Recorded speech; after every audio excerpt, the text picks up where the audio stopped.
stomach full. But there is a tendency afternoon session to take a little nap. Maybe you all are used to in the afternoons. But Father will not allow you to take a nap. So praise the Lord. So we do Father Sumit for his second session.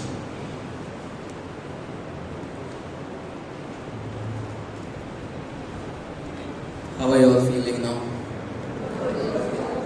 How many want to sleep, lie down? So when he asked how many of you liked, benefited from the first session, the yes was not so loud. At least I was here only, it's a little louder and I would have felt a little better. Okay, at least people liked what I was saying. So we are looking at love, right? We looked at love. Now let's look at the second part, that is family. Okay. There are families today. Do you think things have changed from what it was earlier? What has changed? You can shout out from there and just make some noise so that everybody's awake. We have 45 minutes. What has changed? What do you feel immediately? What has changed? Say loudly. Okay. Communication has improved now. It's got spoiled. Communication has got less. Okay. Then prayer life has decreased. Okay. Joint families to nuclear families, solo families. And do you see that there is a correlation between what is happening in the family is what is happening in the societies also? What is happening in the country, what is happening in the world, we generally say is only a reflection of what is happening in the families. Think about it. In the families, as you correctly have mentioned, communication has decreased, though you have all the modern tools for communication. It's surprising that you're saying communication has decreased. How can you say that? Everybody has the latest phone. You have 5G, 6G, whatever Gs have come. Then how come communication has decreased? What has happened? Within the family, and so that's why I feel sometimes people talk to each other more on WhatsApp than face to face within the family.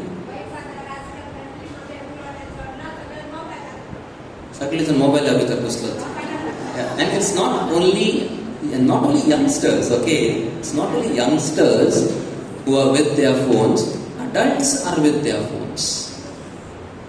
Okay, so even when you're traveling, just look up from your own phone and you will see everybody else around you is down. I sometimes catch myself as well. If I 1 hour to travel, okay, I take out my phone and I'm doing something and I wait. What is happening? I look around, everybody is on their phones. So it's not only we keep on saying youth. No, everybody. Even adults, even you all. Facebook is going on. Youngsters are on Instagram, Snapchat, adults are on Facebook. But that is one thing which has changed. Time for each other has reduced. So where is this time gone? Earlier also 24 hours only were there. Now also 24 hours are there. What has happened?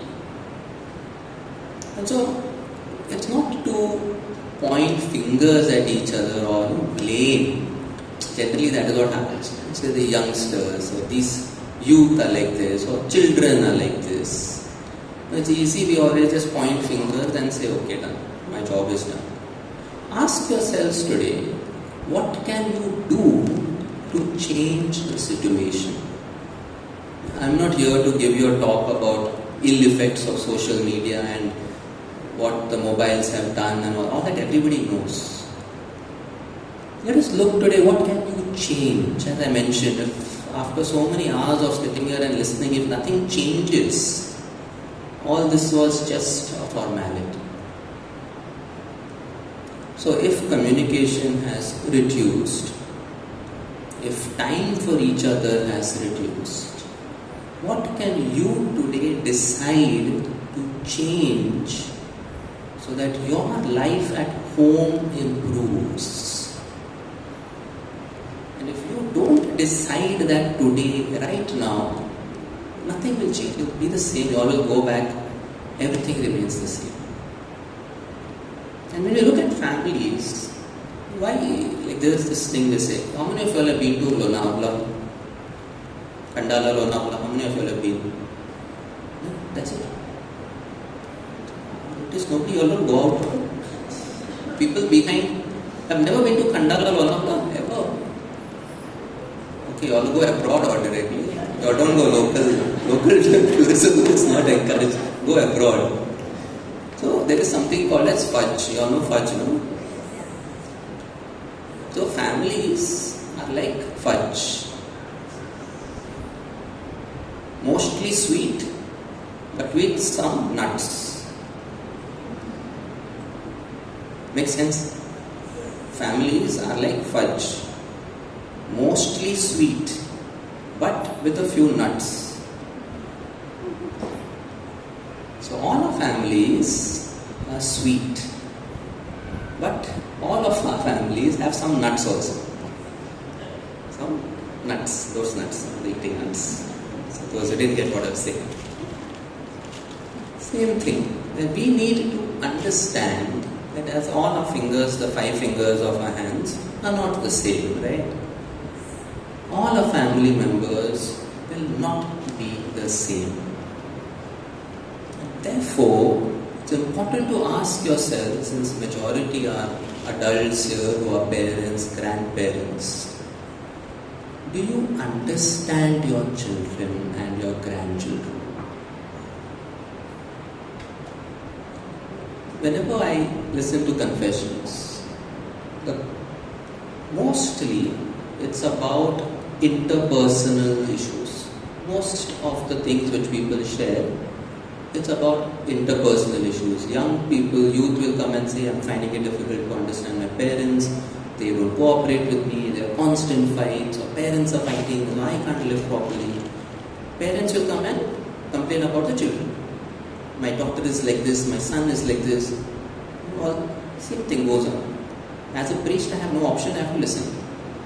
And I can't tell that just now your daughter came and was complaining about you. And I can't tell the mother, just now your son came and now you're complaining. Okay, for me I have to be neutral and I have to say, okay. But I tell one thing in common to both. Put yourself in the shoes of the other person.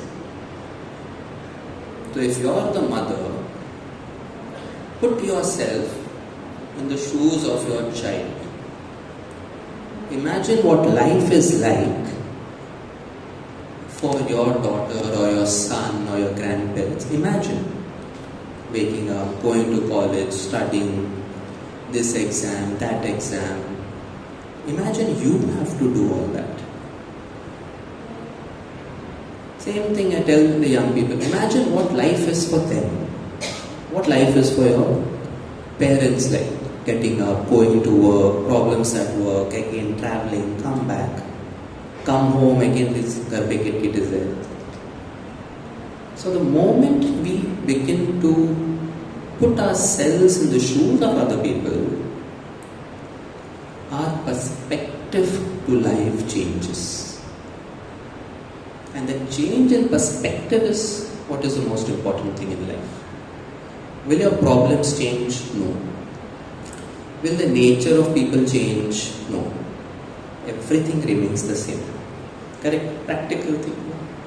You don't attend a retreat and go back and you're a saint. You'll be the same. Okay, my retreat, anybody's retreat. No retreat can change your nature. But what can change is the way you respond to situations. So the moment you begin to understand somebody more, you are able to respond in a better way. Otherwise, we are only reacting. You see the difference is called a reaction and a response. Most of our lives is about reacting. I slap you on one cheek, you slap me back. But you will not sit and ask, why did you slap me? Correct? Asking, why did you slap me? That is a response. Reaction is, you slap me, I slap you back. You shout at me, I shout at you back. You give me one bad word, I will give you 2 high-class bad words. You give me one low-class, I will give you 2 high-class bad words. So think about it. Whatever problems, difficulties, situations you are facing through in your family, how are you responding to the situation? I am not saying a problem will get solved. The problem will remain. How are you responding to that problem? Or you are just reacting? Day after day, that same thing. And you are reacting the same way. The moment you are able to understand and say, okay, life is difficult for her. Life is difficult for my mother, for my father. When you will understand that nowadays it's too much of studies, it's too much of stress. That's what kids are finding it difficult. So that's why full time they're on the phone just to relax.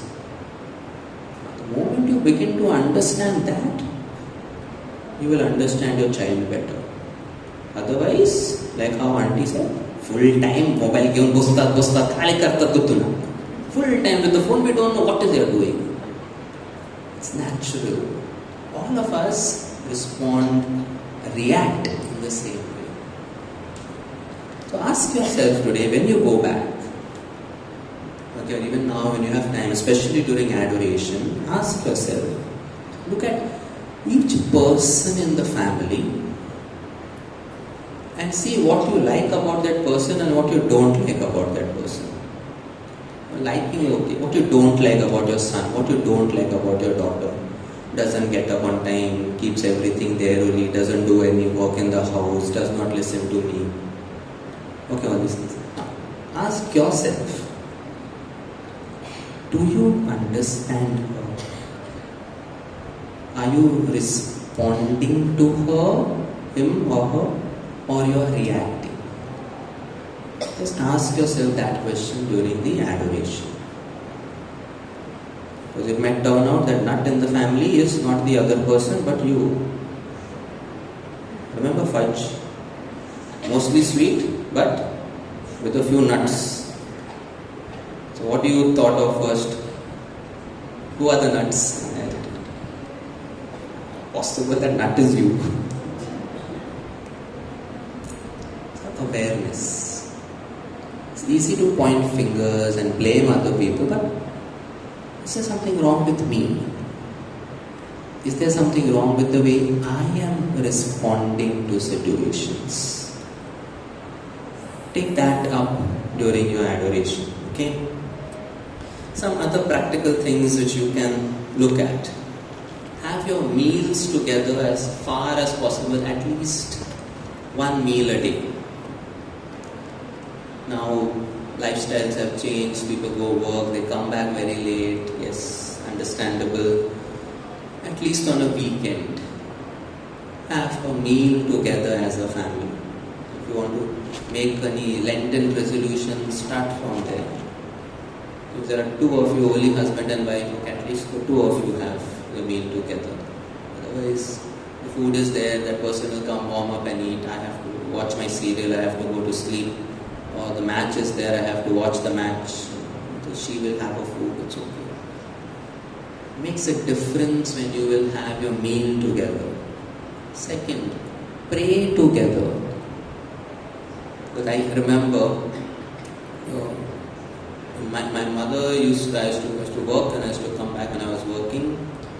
I used to come back very late, 9, 10 o'clock and all that. I used to travel from Dadar and I used to come, used to stay at Borivali. So by the time I was back, I was very tired. But mom used to always wait and say, okay, now you have come and now we'll say the rosary. And I was like, okay, not the rosary, not the whole thing, it's too long. Always I remember, but she used to wait. And then I used to doze off there. Sitting next to her, I used to doze off, she will go on. Then she'll realize and she'll say, okay, we'll say 1 decade. That's okay, 1 decade is fine. We'll say 1 decade.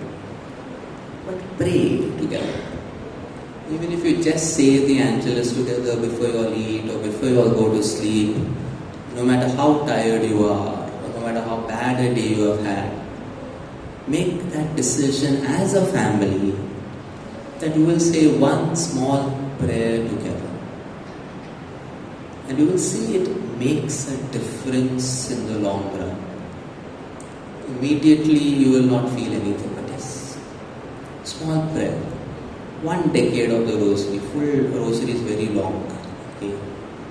But if you can, wonderful. But at least 1 decade of the rosary, resolve that you will pray as a family.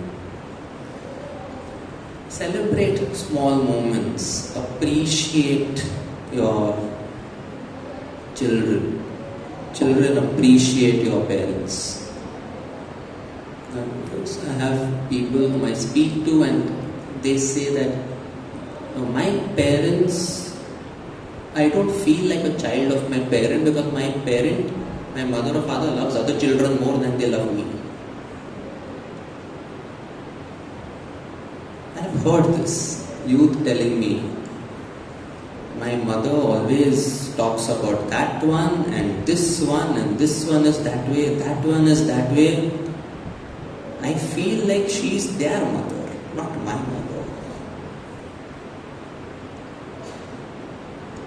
Appreciate them. Celebrate whatever they do. Now they've taken their exams, 10th standard, 12th standard exams. It's fine if they don't do well. Don't start comparing, that one's daughter got so much, that one's son's got so much. It's okay.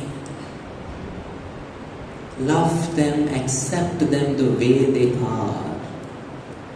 But if you don't do that, they are not able to connect with you. They find it difficult then to talk to you. So tomorrow when they are having any difficulty in their life, they will not come and talk to you. Take it from me in writing.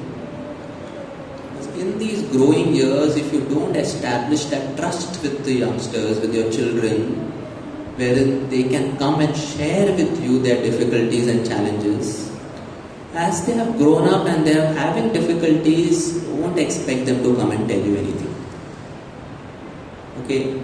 If they are close to a priest or a sister, okay, they might come and share with us. But that is also less. Then whom will they go and talk to? Their friends. And their friends are as intelligent as they are. It's like blind leading the blind, both go down the ditch. This is our experience of working with young people.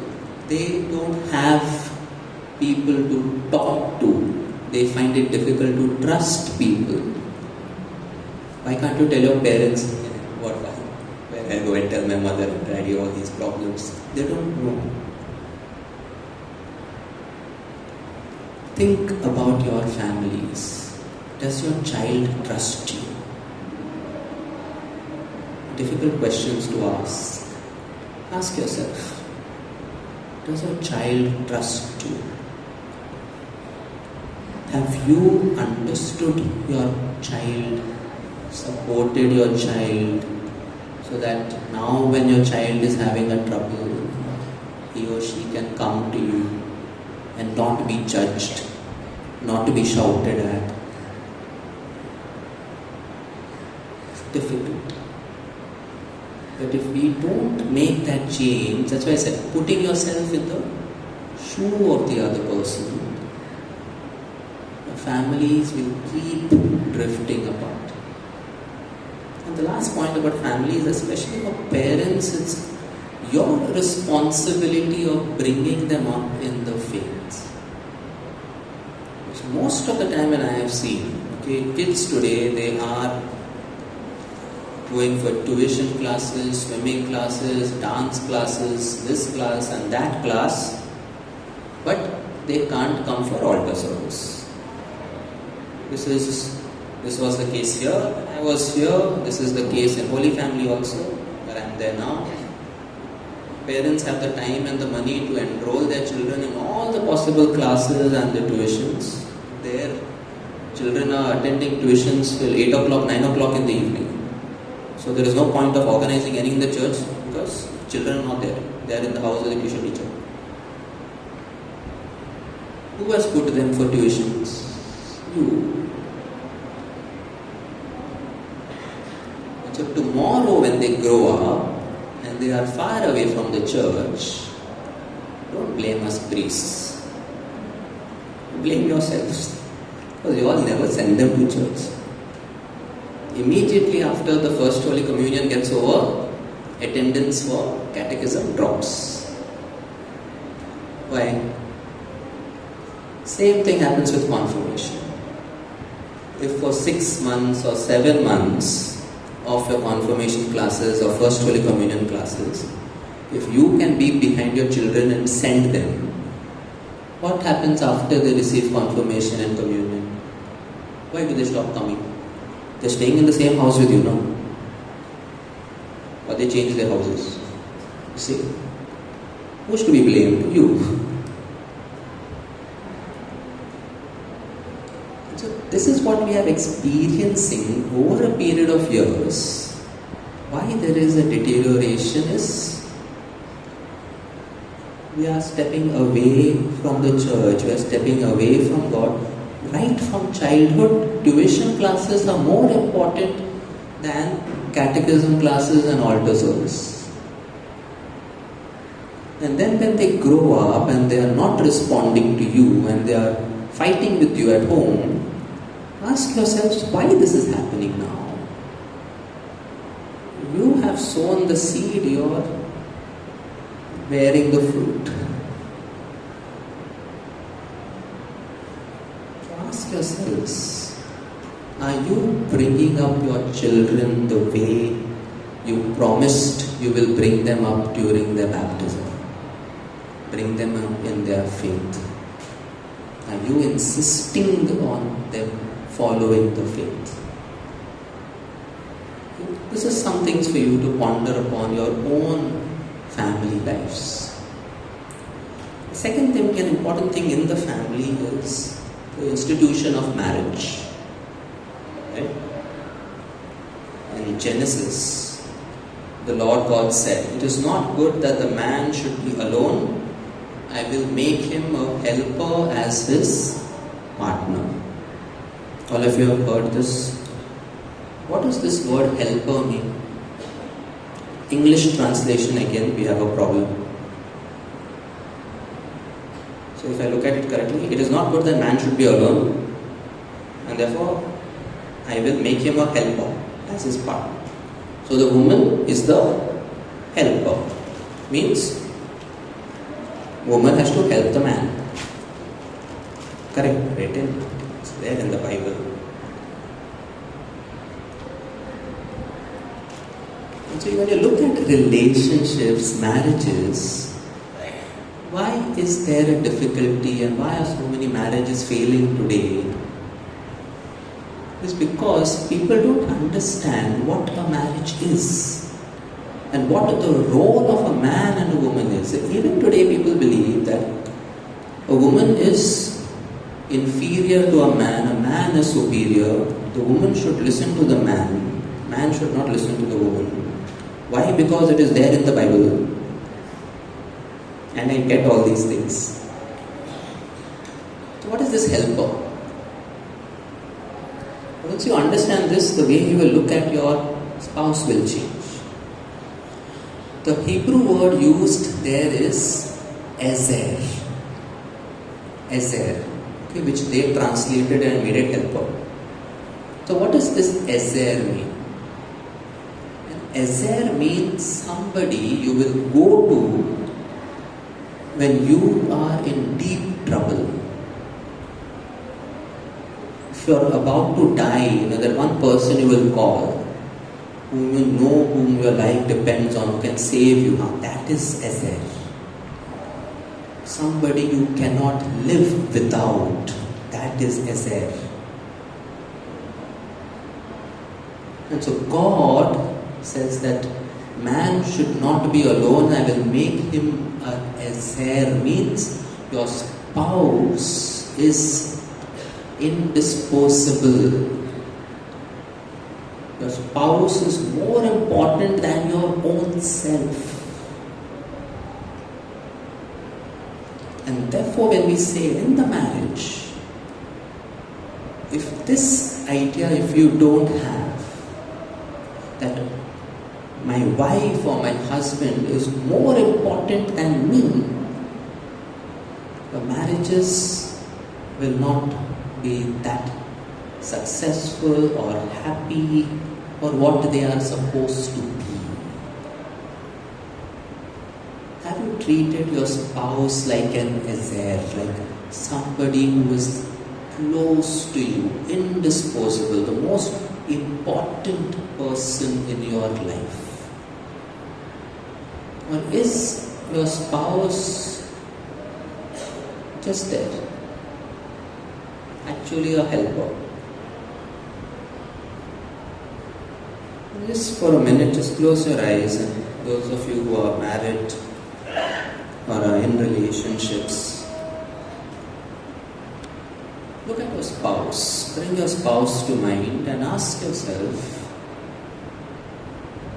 how have you treated your spouse?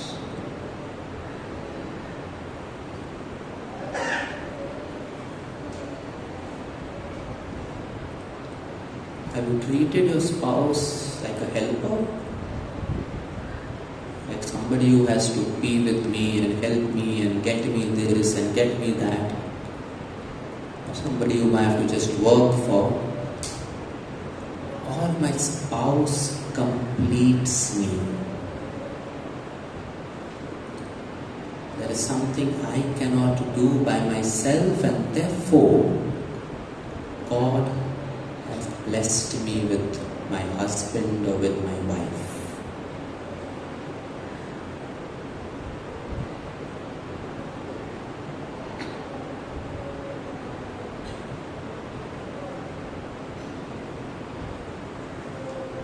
The husband and wife were asked, what is the best gift that you have given to each other? What do you think would be the answer? Ask a husband and a wife, what is the best gift that you have ever received? Right, let's see. What would be the best gift that you would have ever received? Those of you who are married now.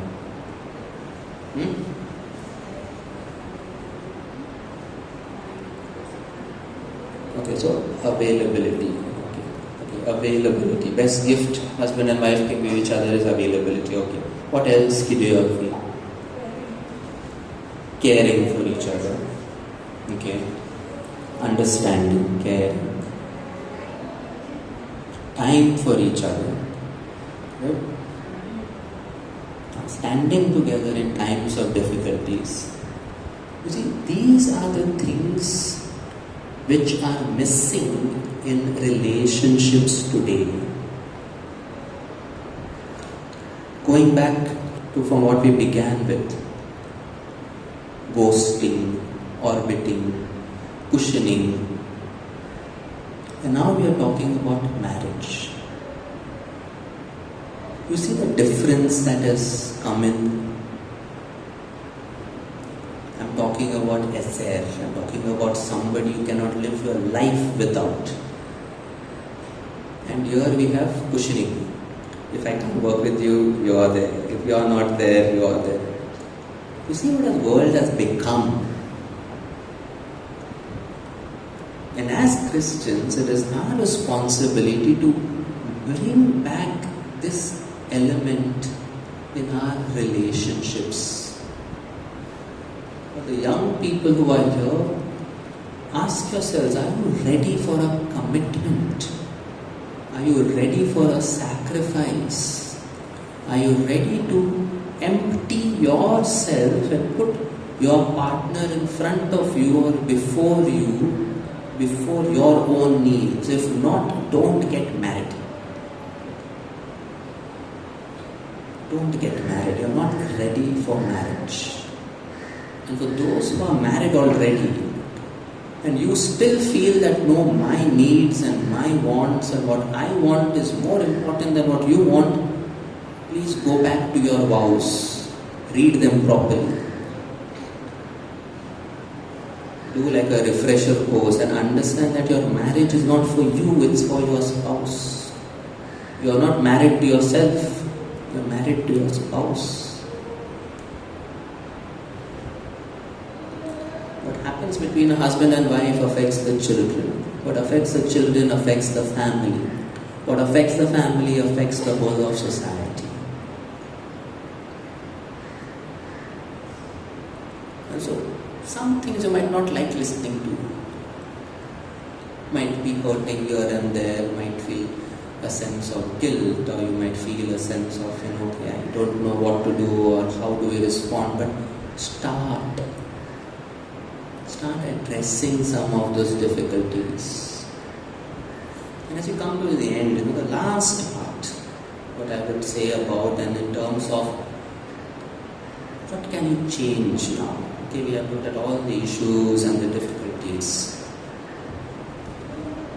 What is one thing you can change, or what is that one thing which can make all the difference in your lives and in the families and love and relationships? That one thing is forgiveness. Okay, and I know you have heard it n number of times. Forgive each other, forgive.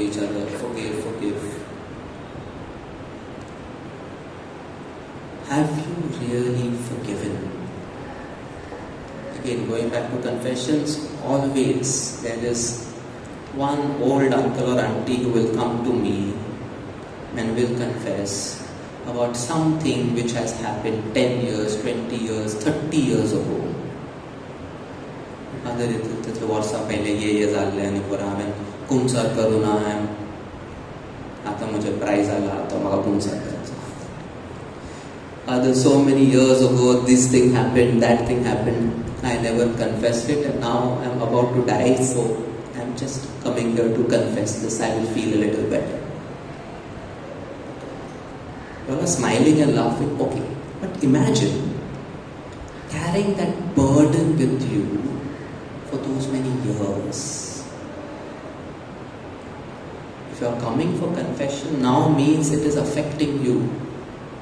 You have carried that burden with you for 20 years, 25 years. Something which happened when you just got married, your mother-in-law or some auntie, uncle, sister, brother said something when you are married. After 25 years of marriage, that is still there. How can there be peace in your life when you have not forgiven people from your heart? It's not possible.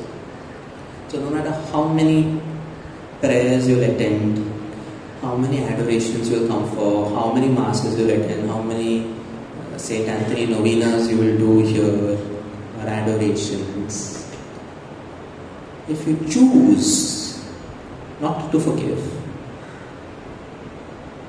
you are choosing to live in unhappiness.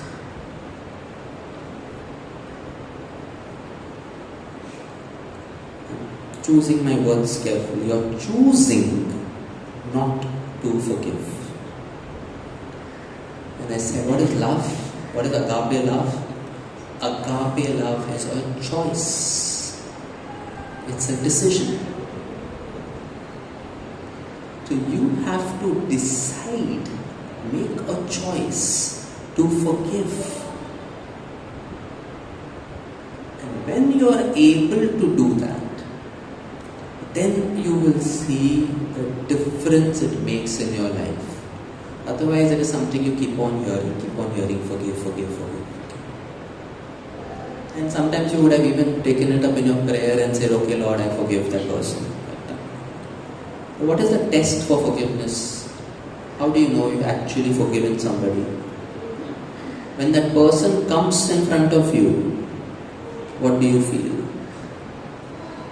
If you feel like punching that person, forgiveness is not complete.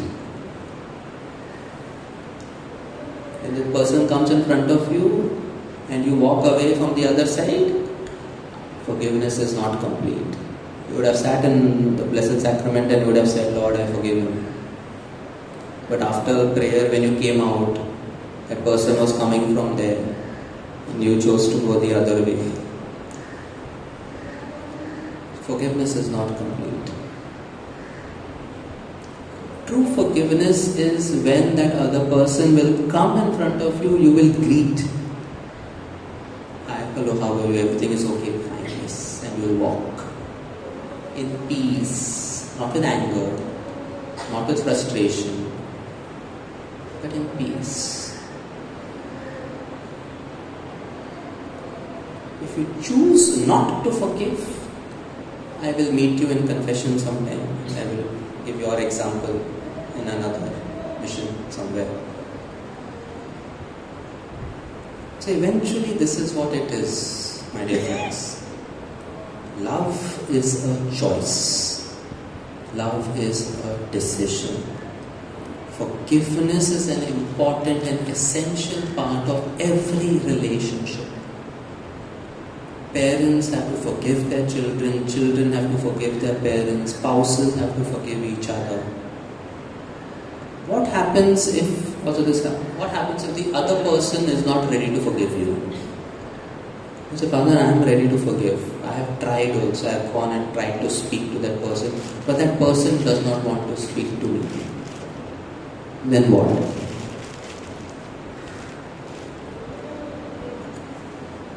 Pray for that person. But at least you are free of the burden. Otherwise, you are carrying the burden. Forgiveness helps you. Don't think that if you do and if you forgive somebody, you are doing a favor to the other person.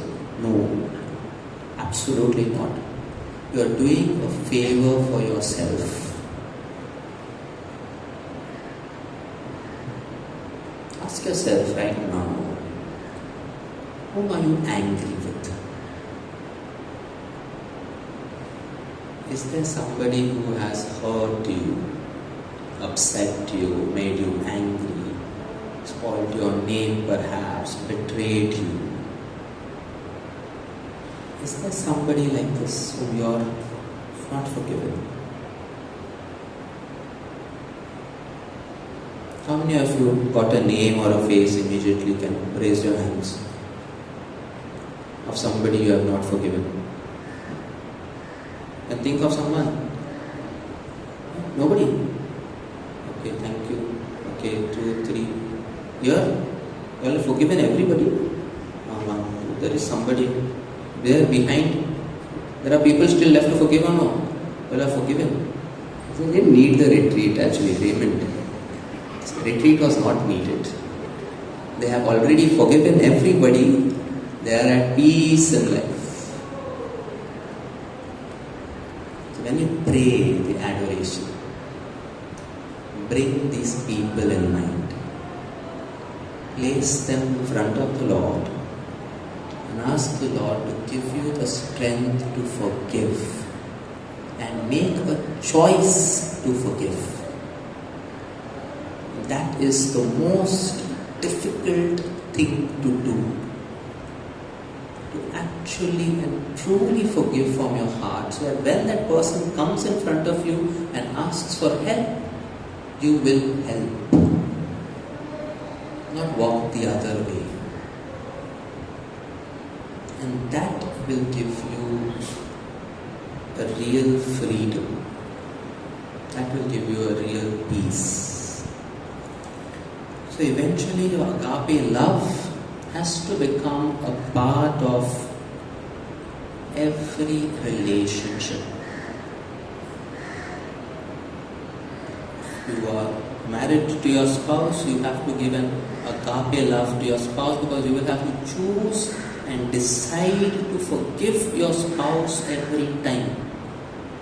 Same thing with parents, same thing with friends, same thing in love.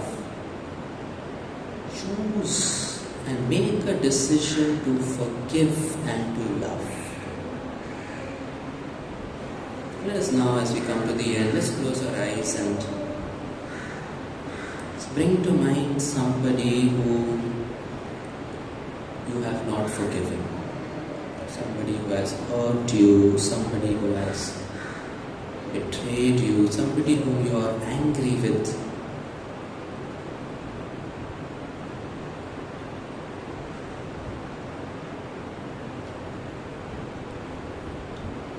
Go back to this incident.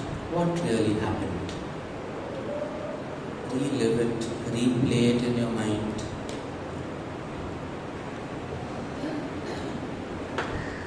Try to remember the words, remember the actions, see where you were, what was happening.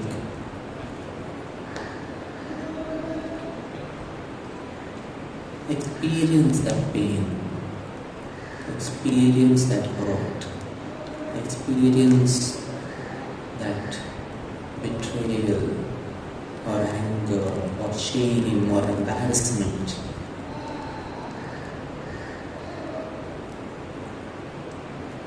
Don't push it aside, let it come up. Experience it.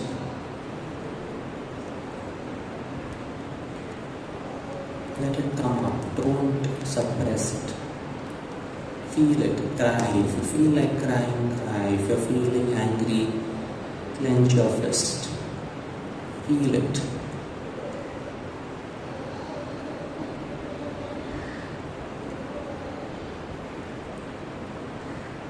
And now choose.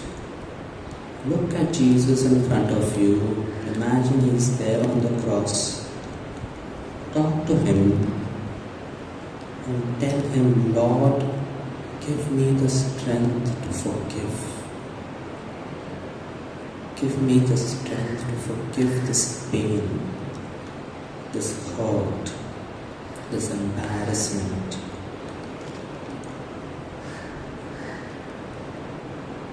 I cannot do this by myself. I want you to help me.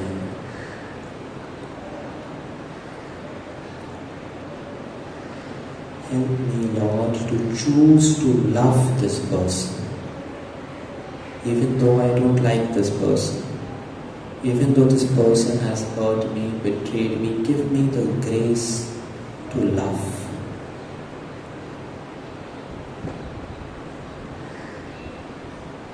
And just stay with Jesus. Stay with Jesus.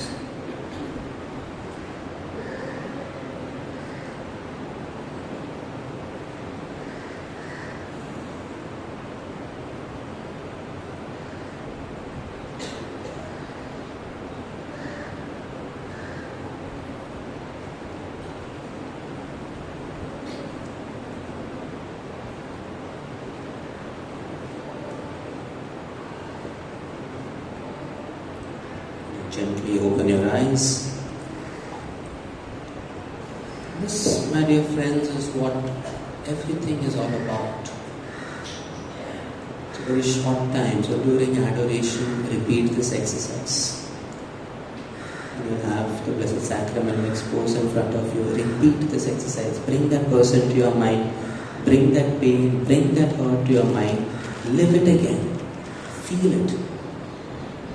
And then offer that negativity to Jesus. Offer your emotions to Jesus and tell Him, Lord, take this anger, take this hurt, take this negativity that is filling my life, not allowing me to be happy, it's affecting all my other relationships. Heal this thing from within me. And that is inner healing that each one of us requires. Each one of us requires. As I was growing up, I had an aunt of mine who used to not kind of treat me so well. Okay. And as I grew up, I was always angry with her. Why she's talking like this, putting me down in front of everybody. As a child, it used to happen. I was growing up with a lot of anger. hatred towards her. I didn't know it, but it was there. Whenever she was there in any family party or anything, I used to not talk to her. I used to do my own thing, just ignore her as much as possible. That's how I lived growing up, till I joined.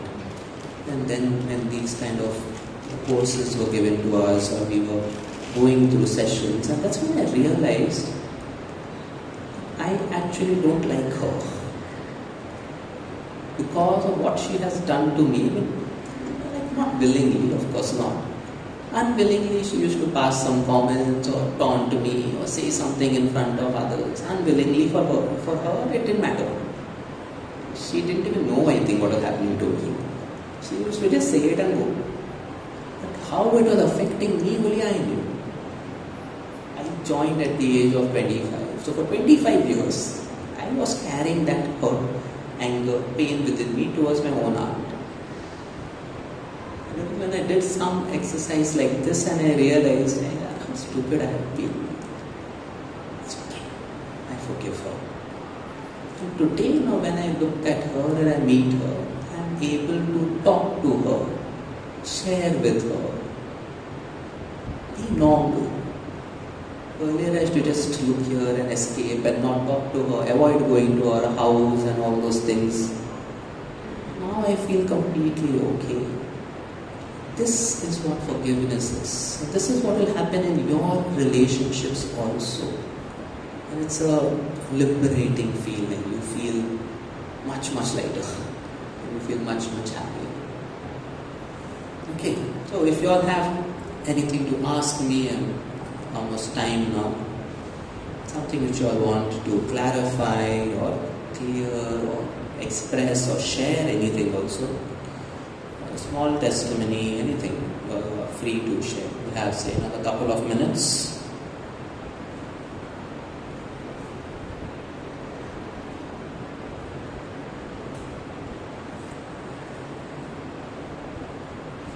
I hope you all didn't go to sleep when I asked you all to close your eyes.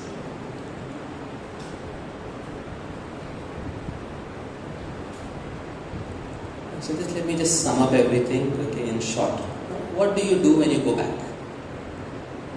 That's the most important part. What are your homeworks? Let's see.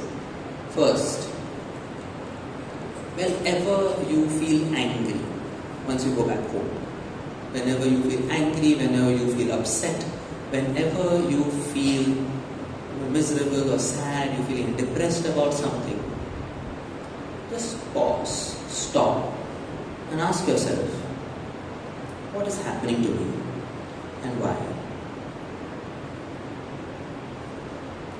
Ask yourself, am I reacting? Am I responding? Just get to this level of awareness. Am I reacting? Am I responding? The moment you are able to ask yourself this, your yelling, your BP going up, diabetes going up, all that will stop on its own. Because you will realize that by shouting, nothing is going to change. I need to respond in a different way. By getting worried and tensed and all this, nothing is going to change. Let me do it differently. First thing, okay? Reacting or responding. Second homework, forgive. And forgiveness is a choice, a decision. So make that decision. That's it. Just two things. 1.5 hours, I can summarize in just 2 lines. But the important thing is now when you go back, do these 2 things. Otherwise, your life is going to be the same. Nothing is going to change. You attend as many meetings you want, pray as much as you want. But when that other person comes in front of you and if you have still anger, I don't know how much the Eucharist is helping. I don't know how much the novenas are helping. I don't know how much the devotions are helping. Because the whole essence of the Eucharist is to become like Jesus. The consuming Jesus, taking Jesus in, you're receiving communion means what?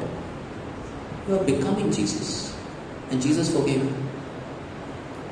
Simple. If you're receiving communion and you're not forgiving, means the Eucharist is another formality. So, if I have offended anybody, I apologize. But sometimes I like doing these things to shake up a little bit. So, continue praying for me. I'm very young in my ministry. I started from here, so I always have a soft corner to Manickpur and the parish and all the parishioners who have helped me immensely for my 2 years here. I lost a lot of my hair over here thanks to all my experiences. So I'm very grateful to all of you. I always cherish coming back here and helping and doing whatever I can. You always continue praying for me. That's all I'll ask for you. I'm currently at Holy Family and it's a good place, good people, and I hope we can do much, much more. So do keep me in your prayers, and I'll continue praying for all of you. So thank you.